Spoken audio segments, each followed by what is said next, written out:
Welcome to the Fair and Greed Business News Afternoon Report for Wednesday, the 4th of October 2023. I'm Sean Aylmer. Every afternoon, we've got the 5 stories that happened today that you need to know about. Story number 1. Well, tough day on the market. The S&P ASX 200 closed down 0.8% today to finish at an 11-month low of 6,890 points. It was a very broad-based sell-off with financials, telcos and energy stocks leading the way. Easily the best performers were the defensive stocks, the companies that tend to have steady earnings, utilities players, consumer staples and healthcare stocks. Among the top 200, about 70% of companies went backwards today. All Big Four banks fell by around 1.5%. Macquarie dropped more than 2%. Others to fall by more than 1% included Woodside, Telstra, Transurban and QBE Insurance. Fortescue Metals Group, Rio Tinto and Newcrest Mining were among the few large caps to end the day in the black.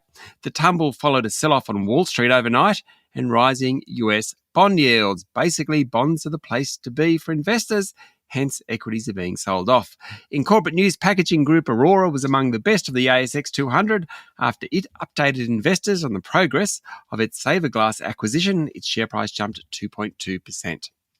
Story number 2, migration agents working on behalf of temporary workers seeking to come to Australia will face tough new background and character checks as part of the Albanese government's crackdown on the exploitation of visa holders. A report for the federal government by former Victoria Police Chief Commissioner Christine Nixon, released today, found grotesque abuses, that's a quote, grotesque abuses in the system, including commonplace sexual exploitation, human trafficking and other organised crime.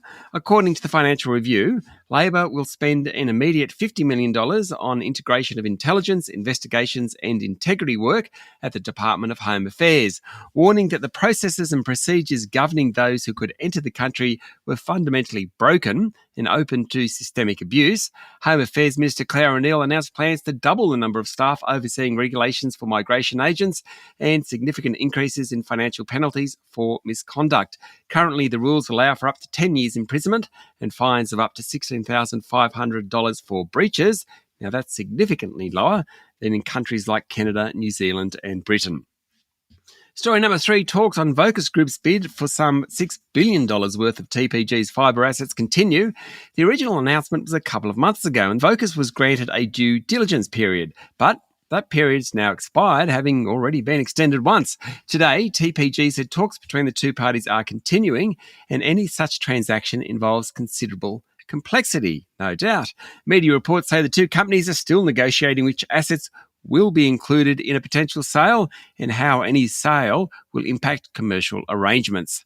Story number 4, West Australia's resources sector is bracing for chaos ahead of a pilot strike that's expected to affect thousands of fly-in, fly-out workers and has sparked claims it could discourage overseas investment in the state.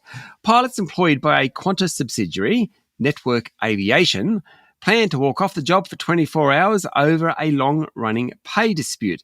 The protected industrial action has resulted in about 50% of scheduled flights being cancelled as the airline scrambles to find alternatives. This includes rerouting Qantas 737 jets, using aircraft from other charter operators and moving flights to other days. Now, BHP, Rio Tinto and Fortescue Metals Group said some of their operations will be impacted by the strike and they're working to minimise disruption.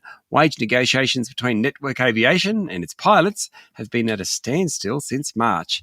And story number 5, a big one. US House of Representatives Speaker Kevin McCarthy this morning became the first speaker in history to be voted out of the top job after members of his own Republican Party sided with the Democrats to dump him. McCarthy's chief rival, Florida Congressman and Donald Trump supporter Matt Gaetz, brought forward a motion to vacate the Speaker's chair, which was supported by 11 hard right Conservatives and all the Democrats. McCarthy was voted out 216 to 210. He says he won't run again. Now, the Speaker is among the most senior positions in US politics, overseeing the lower house. McCarthy's defeat pushes the Republican leadership into chaos. That won't help their chances in next year's election. Overriding all this, of course, Donald Trump.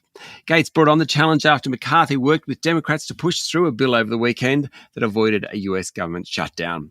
That's it for the afternoon report for Wednesday, the 4th of October, 2023. Don't forget to hit follow on the podcast and find Fear and Greed on LinkedIn, Instagram, Twitter, and Facebook.